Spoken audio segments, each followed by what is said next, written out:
CHICKEN. Use the code CHICKEN in the shop. Hey guys, the chicken is here. We are back today with another Boom Beach video, and in today's video, guys, I want to talk a little bit about just update prep and what we're going to be doing to make sure that we are update proof going into, you guessed it, the update coming up. And we'll go over the a little bit of Warships too. So if you guys haven't already, I appreciate it if you throw that code chicken in the shop. Don't forget to subscribe to the channel, and let's get after it. So let's talk about at first where we're at in Warships. So I have not gone back in as of just yet. We're about to go 6 out of 6, but it doesn't matter because there's nothing really left to unlock on the tech tree. If we do have to go back in, we would just be getting barrage and artillery, I guess, at this point. So yeah. So we can do kind of a wrap up on the season too. I'll talk about that real quick. I wasn't a huge fan of this season because it seemed like, at least to me in my experience, there wasn't really many push points. And push points are kind of an arbitrary thing to bring up because I think they're different for everybody, but I don't know, it felt like in 5ER that really decided the season, whether you went you unlocked all the troops or if you unlocked the defenses. And I don't know, the problem ended up being just that you were either picking the fizzle meta, which I wanted to avoid because I wasn't gonna, it just wasn't gonna be enjoyable playing with Grens for that long until 6ER. So I made the option or the choice to go try the Seekers. Now I will say, the Seekers were pretty fun, and I did get into Diamond with them, and it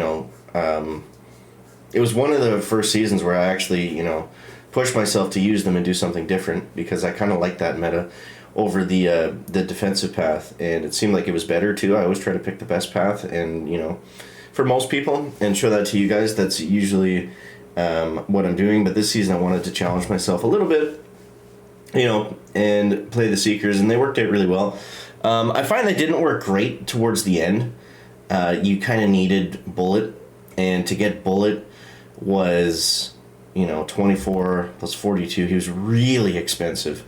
If he was kind of on path and Kavan was, hidden by some stuff, then maybe that would have made more sense. But it seemed like Bombers were going to be better towards the end, at least against, players that aren't crushing you with Seekers.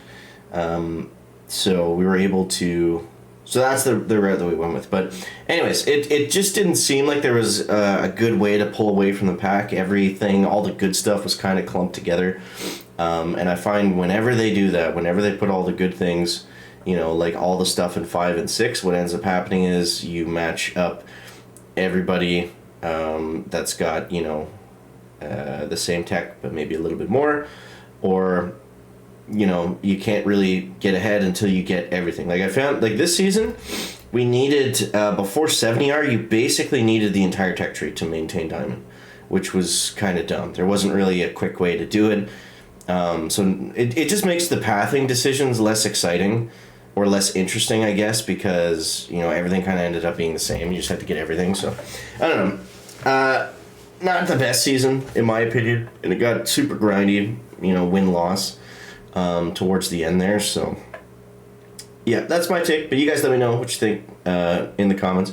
I don't know where we're at in terms of cutoff. The leaderboard has really slowed down, so we might be okay at 2272, but if we have to jump back in, then we will definitely go ahead and do that. 16 hours, 40 stars, you never know. So hopefully we get another 500. That would be our 37th out of 67 seasons, which is pretty cool.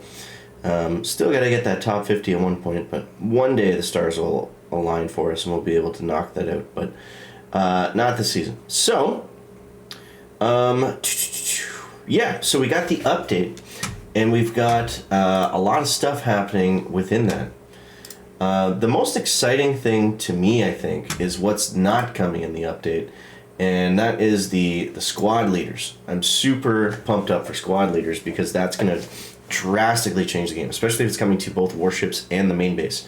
I like when they do that. I don't like when they announce something new and it's only for warships or it's only for the main base. I feel like, if as long as it makes sense, bring it to both. I guess with Rodero, it doesn't make sense because it'd be too broken for the main base, but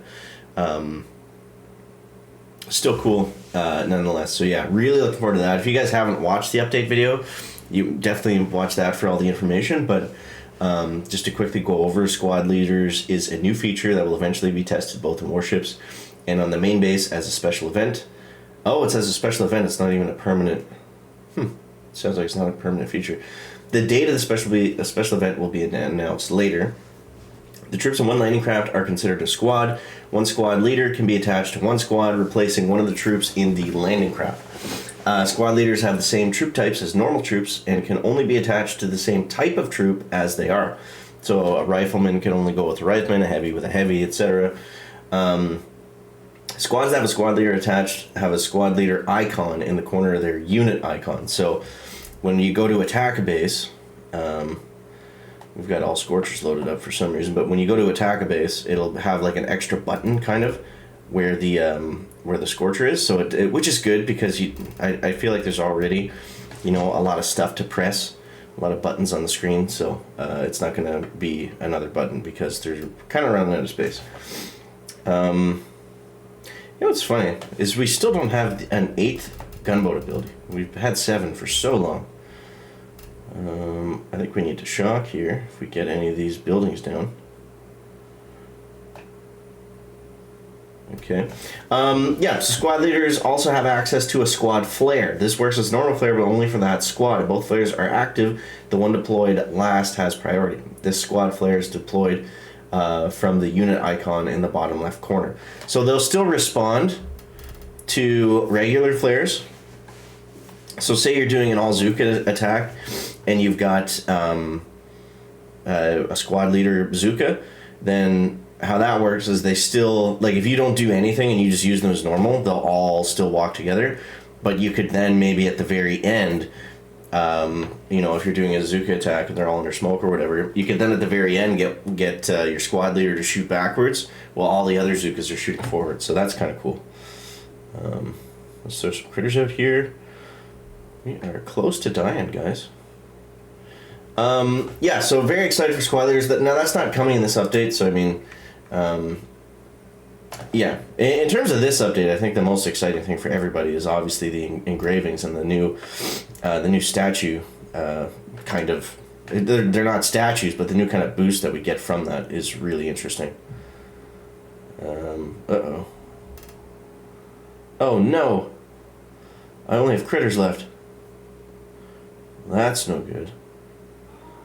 We were so close to getting it down too. So, anyways, guys, that's what the chicken thinks about this update in season 67. Definitely looking forward to season 68, getting back out there on the seas. And yeah, you guys let me know what you're looking forward to the most in this update. We'll be sure to cover that more. So appreciate you guys. Thanks for watching. We'll catch you in the next one. Chicken out. Back.